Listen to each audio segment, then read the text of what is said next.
राहुल गांधी और पूर्व गवर्नर रघुराम राजन की इकोनॉमी से जुड़ी हुई तमाम बातें हमें सुनने को मिली। So what is your view about what's going on economically in India, in the world?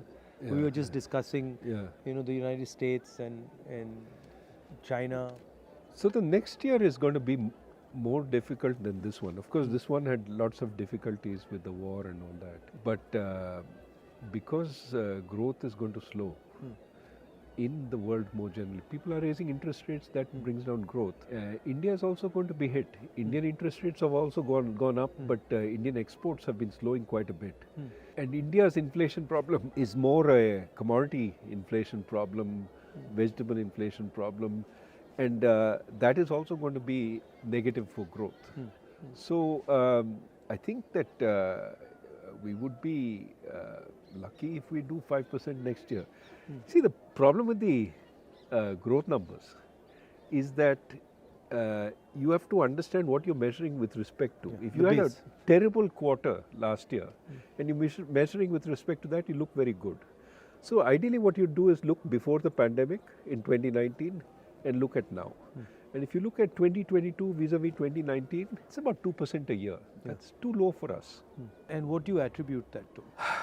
Pandemic was part of the problem, but we were slowing before the pandemic. We had gone from 9 to 5. And we haven't really generated reforms which will generate growth. जी हाँ, अगर अगले साल देश की growth rate 5% भी रहती है तो हम लकी रहेंगे। अगला साल भारतीय अर्थव्यवस्था के लिए काफी दिक्कतों भरा रहने वाला है। इस तरह की तमाम बातें रघुराम राजन ने राहुल गांधी के साथ बातचीत में बताया। दरअसल आरबीआई के पूर्व गवर्नर ने राहुल गांधी के साथ कांग्रेस की भारत जोड़ो यात्रा में भाग लिया है। उन्होंने राहुल के साथ कदम ताल की और फिर साथ बैठकर इकोनॉमी पर बातचीत की।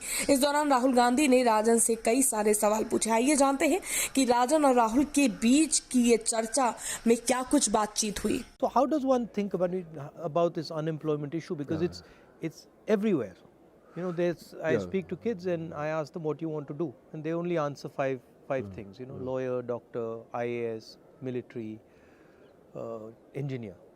And so the imagination is, for most kids in India, is that we can only do these 5 things. And then the other thing is, most of them are not hopeful of getting even those jobs.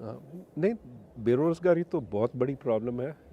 और बात यह है कि लोग सिर्फ सरकारी नौकरी चाहते हैं क्योंकि उसमें पेंशन है, ये है, वो है, और सिक्योरिटी है। और वो ढूंढते हैं, इम्तहान देते रहते हैं। और आप जानते हैं कि बहुत ही कम लोग सरकार में काम कर सकते हैं।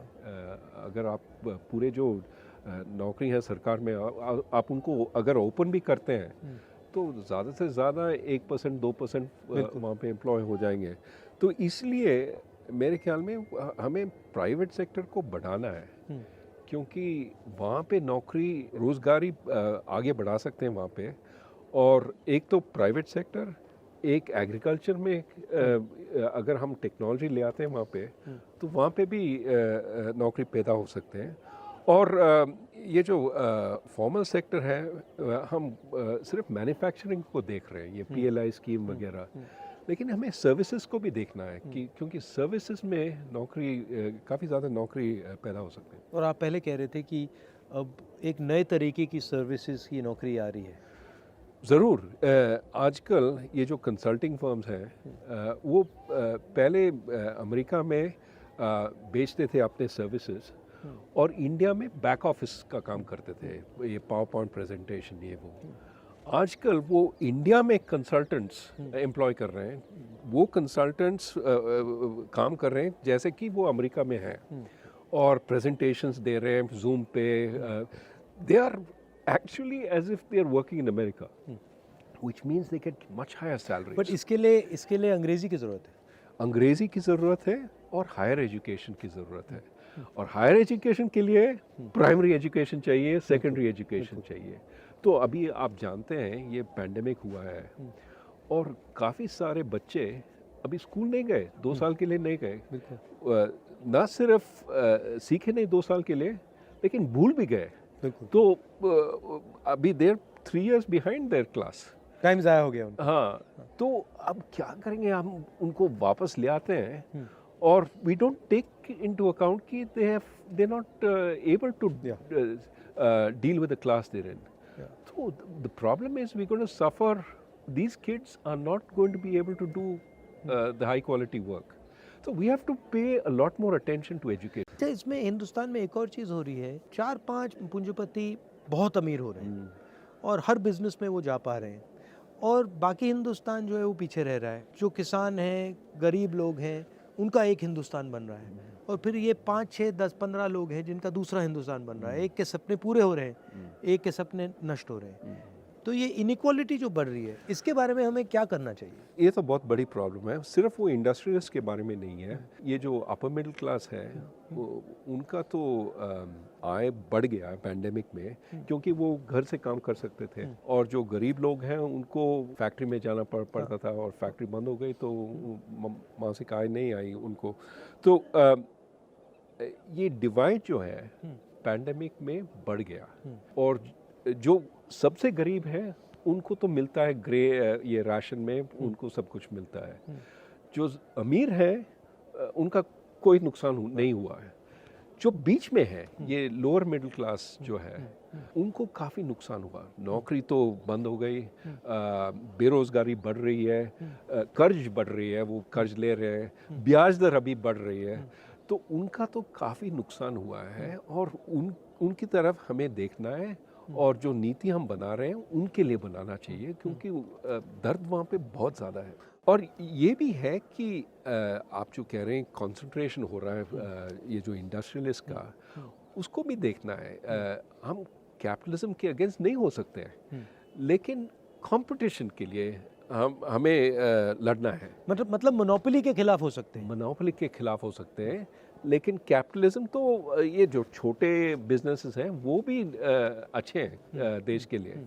बड़े बिजनेस भी अच्छे हैं, लेकिन मोनोपोली अच्छा नहीं है. मगर ये जो प्रॉब्लम है, इंफॉर्मेशन का प्रॉब्लम, ये हमने स्टॉक मार्केट की बात की, मगर ये इंफॉर्मेशन का प्रॉब्लम मुझे लगता है, मतलब सड़कों पे चल के मैं सुन रहा हूँ, ये इंफॉर्मेशन प्रॉब्लम बहुत गहरी है, ख़ासतौर से गरीब लोगों में, किसानों में, गरीब लोगों में. ज़रूर उनको इंफॉर्मेशन मिलती नहीं है, दी नहीं जाती है. इसलिए हम कहते हैं कि कंज्यूमर प्रोटेक्शन होना चाहिए, कि उनको बताना चाहिए ये तुम्हारे हक हैं, these are your rights, and जो बेचते हैं they can not violate these rights. Are you enjoying this? It's nice. You like it? You know, how can you not enjoy this view? But also, it's I think you're doing this सांप्रदायिक एकता और शांति के लिए आप पदयात्रा पे जा रहे हैं. I think that is something the country needs, regardless of what political party you're in. It has to be, Bharat को जोड़ना है. बिल्कुल. And peace और शांति से, भाईचारे से फ़ायदा होता है. और अगर आप सोचेंगे, कोई कह रहा था कि आपने एक भाषण में ये कहा था कि which house can stand when the brothers are fighting? Yeah. It can't. They have to be, you have to have internal harmony to have external security. Yeah. ये काफ़ी लोग कह रहे हैं, हाँ, we can fight internally, we will suppress this minority, suppress that, and we will be strong outside. नहीं हो सकता है. नहीं, ये एक बात है, मगर दूसरी बात जो उतनी ही ज़रूरी है कि आज की दुनिया में जहाँ अमेरिका, चाइना, यूक्रेन, सब जगह नफ़रत फैल रही है, उस दुनिया में हिंदुस्तान रास्ता दिखा सकता है. ज़रूर. और हिंदुस्तान बहुत बड़ा रोल प्ले कर सकता है. ज़रूर. और ये हमारी हिस्ट्री है, हमारा ये कल्चर है और ये हमारी स्ट्रेंथ है. या और लोकतंत्र भी हमारा स्ट्रेंथ है. और मेरे ख्याल में काफ़ी लोग, काफ़ी देश हमारी ओर देख रहे हैं कि इंडिया का क्या कहेगी, इंडिया क्या एग्जाम्पल सेट करेगी. और इसलिए हमें सोचना चाहिए कि हम क्या कर रहे हैं और किस दिशा में जा रहे हैं.